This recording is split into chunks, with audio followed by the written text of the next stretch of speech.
We're talking about who is Jesus, and can we really tell that Jesus actually said the things that are recorded about him in the Gospels? And we started this last week in talking about the historical credibility of the New Testament Gospels, our earliest sources regarding Jesus, and why we should trust them. Let's kind of give a summary of that, and then let's move on. Did Jesus claim to be the Messiah? Did Jesus claim to be the Son of God? Did Jesus claim to be the Son of Man? What do those terms mean? How do we know he actually said it? And so let's start.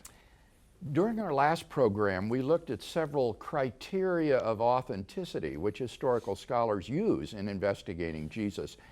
And these criteria enable us to increase the historical credibility of an event or saying ascribed to Jesus. Things like historical fit, embarrassment, dissimilarity, independent early sources, and so forth. And we began to apply these to the sayings in the life of Jesus concerning his being the Jewish Messiah.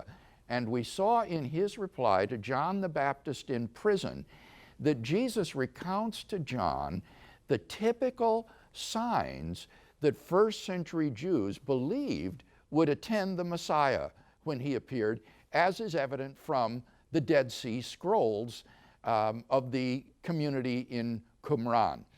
In addition to that, there's another very intriguing saying ascribed to Jesus that I think is authentic and that also implies his messianic status as the King of Israel. In Luke 22, Jesus says to his 12 disciples, whom he had chosen, "In the new world, when the Son of Man will sit on his glorious throne, you also shall sit upon 12 thrones, judging the 12 tribes of Israel." Jesus had selected 12 apostles as his disciples. And here he says that they will sit on 12 thrones, judging the 12 tribes of Israel.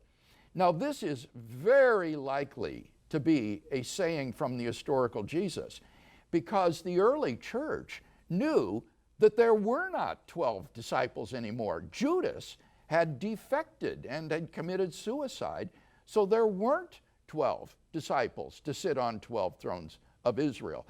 So this makes it highly likely that this is a saying that goes back to Jesus himself. Now, if the disciples will each sit on one of the 12 thrones judging the 12 tribes of Israel, who will be over Israel itself? Who will be over all of Israel? Jesus could not have been under one of the 12 tribes, under one of the thrones sat upon by the disciples. He had to be the King of Israel who sat over all of the disciples judging the 12 tribes of Israel. And that is what he means when he says that the Son of Man will sit on his glorious throne. In other words, he thinks of himself as the King of Israel, the promised Messiah. And Bill, I think we need to drive this into folks that these are radical claims of Jesus in the sense that an ordinary person would not make these statements. That's right, John. This shows that Jesus did not think of himself as just an ordinary rabbi or Jewish holy man or Jewish teacher. He thought that he was extraordinary, set apart by God. He was the long-promised Davidic king, the Messiah, whom God would establish over his reign on earth.